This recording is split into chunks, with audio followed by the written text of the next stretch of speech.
There are three kinds of housing policy: the ones that sound compassionate and the ones that actually work. Those are almost never the same policy. Housing markets don't move based on what we hope people will do. They move based on what ordinary people do when their life starts becoming unpredictable.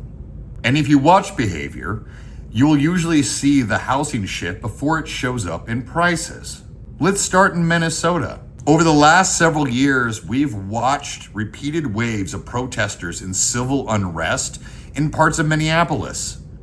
The measurable statistics matter, but the market reacts before statistics stabilize. The appraisers hesitate to take on assignments.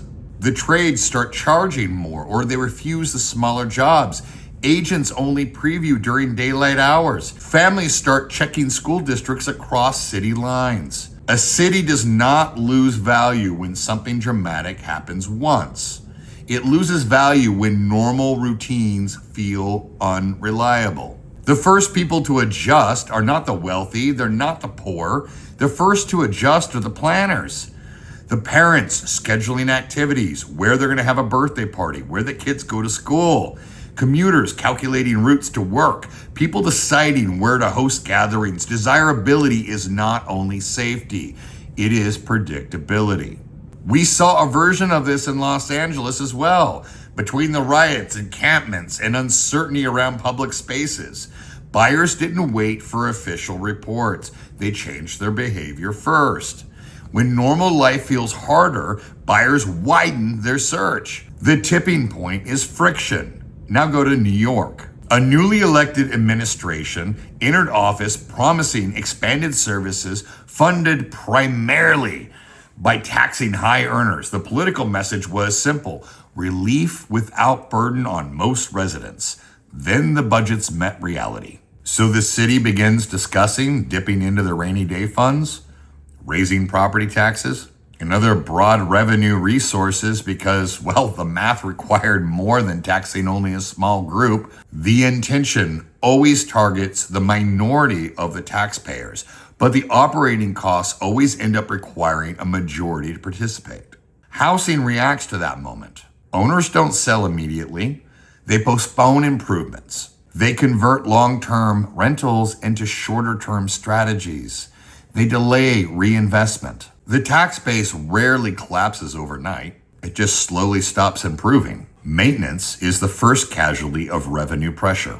Then supply tightens. Then affordability worsens, even though policy was intended to improve it. The people don't protest tax policy loudly. They quietly choose a different renewal decision. You cannot tax movement. You can only tax those that remain in place. Now let's go back to California. California is different now.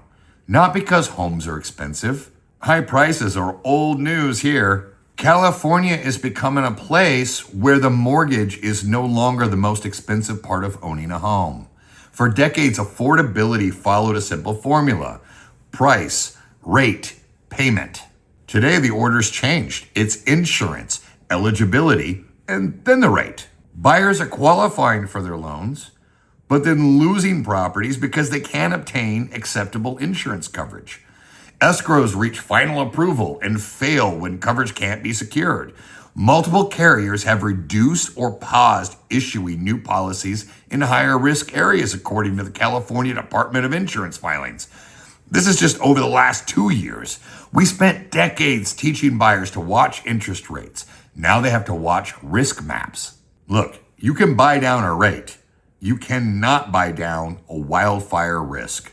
The next housing disruption in California will not begin with defaults. It will begin with homes that cannot be insured at a cost that's compatible with financing. Then you layer the operating cost on top of that. While much of the country is celebrating their lower fuel prices compared to recent peaks, California remains significantly higher due to refinery capacity reductions, environmental blend requirements, and announced refinery closures over time. Housing affordability is not just the home price. It is the distance you can afford to live from your job. When the operating costs stay high permanently, commute tolerance shrinks. Suburbs lose an advantage. Multi-generational housing rises, location becomes more valuable than size. Fuel prices do not crash markets, they redraw them slowly. Now add policy direction. California has openly explored wealth tax concepts and expanded redistribution programs while also expanding mortgage relief assistance for disaster-affected homeowners. These are including programs that are offering substantial payment assistance more than a year after the events. Relief stabilizes households, but it also communicates, uncertainty. When emergency measures extend long after the emergency, buyers and investors question the recovery timeline. Look, forbearance is a bridge. A bridge only works when people know where the other side is.